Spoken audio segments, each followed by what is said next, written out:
बुद्धिमान की परीक्षा।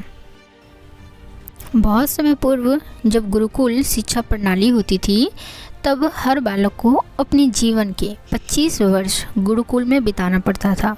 उस समय एक प्रचंड पंडित राधे गुप्ता हुआ करते थे, जिनका गुरुकुल बहुत प्रसिद्ध था, जहाँ दूर दूर के राज्य के शिष्य शिक्षा प्राप्त करने आया करते थे। बात उन दिनों की है जब राधे गुप्ता की उम्र बढ़ने लगी थी और उसकी पत्नी का देहांत हो चुका था। घर में विवाह योग्य एक कन्या थी। राधे गुप्ता को हर समय उसकी चिंता सताती रहती थी। वो उसका विवाह एक योग्य व्यक्ति से करना चाहते थे, जिसके पास संपत्ति भले ना हो पर वह कर्मठ हो, जो किन्हीं भी परिस्थिति में उसकी बेटी को खुश रखे और उचित समय पर उचित निर्णय ले सके। एक दिन उसके मस्तिष्क में एक ख्याल आया और उन्होंने इस परेशानी का हल सोचा कि क्यों न वो अपने खुद के शिष्यों में से ही योग्य वर की तलाश करे। उनसे बेहतर उनकी बेटी के लिए और क्या हो सकता है। इस कार्य के लिए उन्होंने बुद्धिमान की परीक्षा लेने के लिए निर्णय किया और सभी शिष्यों को एकत्रित किया। राधे गुप्त ने सभी से कहा कि वे एक परीक्षा आयोजित करना चाहते हैं, जिसमें सभी की बुद्धिमानी का परिचय होगा। उन्होंने सभी से कहा कि उन्हें अपनी पुत्री की विवाह की चिंता है, जिसके लिए उसके पास पर्याप्त धन नहीं है। इसलिए वे चाहते हैं कि उसके शिष्य विवाह में लगने वाले सभी सामग्री कैसे भी करके एकत्रित करें, भले उसके लिए उन्हें चोरी का रास्ता चुनना पड़े, लेकिन चोरी करता कोई भी देख ना सके। इसकी एक शर्त का पालन भी सभी को करना है। अगले दिन से सभी शिष्य कार्य में जुट गए। रोजाना कोई ना कोई तरह का वस्तुएं चुरा कर लाता और राधा गुप्त को दे देता। राधा गुप्त उन्हें एक विशेष स्थान पर रख देती, क्योंकि परीक्षा के बाद यह सभी वस्तुएं उनके मालिक को वापस करना जरूरी था, क्योंकि वो अपने शिष्य को सही ज्ञान देना चाहते थे। सभी शिष्य अपने अपने दिमाग से कार्य कर रहे थे, लेकिन इनमें से एक चुपचाप गुरुकुल में बैठा हुआ था, जिसका नाम रामास्वामी था। वह राधा गुप्त का सबसे करीबी और होनहार छात्र था। उसे ऐसा बैठे देख राधा गुप्त ने इसका कारण पूछा। तब रामास्वामी ने बताया कि आपने परीक्षा की शर्त के रूप में कहा था कि चोरी करते वक्त इसे कोई ना दिख सके। इस प्रकार अगर हम अकेले भी चोरी करते हैं, तब भी हमारी अंतरात्मा उसे देख रही है।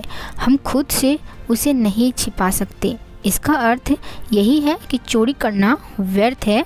उसकी यह बात सुनकर राधा गुप्त के चेहरे पर खुशी छा जाती है। वे उसी वक्त सभी को एकत्र करते हैं और पूछते हैं कि आप सब ने जो चोरी की, क्या उसे किसी ने देखा? सभी कहते हैं नहीं। तब राधा गुप्त कहते हैं कि क्या आप अपने अंतर्यात्मा से भी इस चोरी को छुपा सके? सभी को बात समझ आ जाती है और सबका सिर नीचे झुक जाता है, सिवाय रामास्वामी के।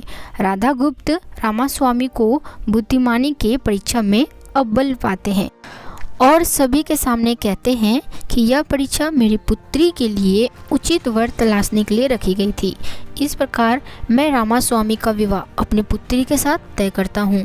सभी खुशी से झूम उठते हैं, साथ ही चुराई हुई हर वस्तु को उसके मालिक को सौंप विनम्रतापूर्वक सभी से क्षमा मांगते हैं। कहानी की शिक्षा। बुद्धिमानी की परीक्षा से यही शिक्षा मिलती है कि कोई भी कार्य अंतरात्मा से छिपा नहीं रहता और अंतरात्मा ही मनुष्य को सही राह दिखाता है। इसलिए मनुष्य को किसी भी कार्य के सही गलत के लिए अपने मन को टटोलना सबसे ज़रूरी है।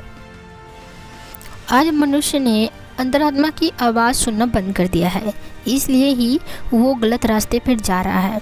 हमारी अंतरात्मा कभी हमें गलत राह नहीं दिखाती। यह जरूर है कि मन की आवाज़ हमें वो करने की सलाह देती है जिसे दिमाग कभी स्वीकार नहीं करता, क्योंकि दिमाग सदैव स्वाहित में कार्य करता है और मन हमें सही और गलत का परिचय करवाता है।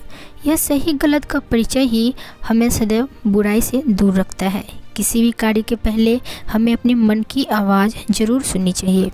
इस परीक्षा के जरिए राधा गुप्त ने अपनी पुत्री के लिए एक उचित वर की भी तलाश लिया और शिष्यों को जीवन का अमूल्य ज्ञान दिया है। आज के वक्त में कोई भी शिक्षक एवं शिक्षण पद्धति मनुष्य को धन कमाने तक का ही ज्ञान देते हैं। एक बालक का शारीरिक विकास कहीं ना कहीं लुप्त हो चुका है। आज का मनुष्य केवल बड़े होकर धनवान व्यक्ति बनने का ही ज्ञान विद्यालयों में लेता है। उस बालक को सही गलत का बोध कराने का दायित्व कोई भी नहीं लेता, क्योंकि उनके माता पिता भी आज के दौर में बस पैसे कमाने में लगे रहते हैं और शिक्षक भी केवल किताबी ज्ञान देकर अपने दायित्व से मुख मोड़ लेता है। ऐसे में यह छोटी छोटी कहानियाँ व्यक्ति को सही गलत सिखाने में अहम भूमिका निभाती है, लेकिन आजकल इसके लिए भी वक्त निकालना मुश्किल है। यह एक गंभीर समस्या है जिसके फलस्वरूप आज के बच्चे आसानी से गलत राह पर चलने लगते हैं और उन्हें इनका भान तब होता है जब वो पूरी तरह ग्रस्त हो जाते हैं। अतः ज़रूरी है कि हम सभी आज की पीढ़ियों को ज्ञानवर्धक बातें भी सिखाएं।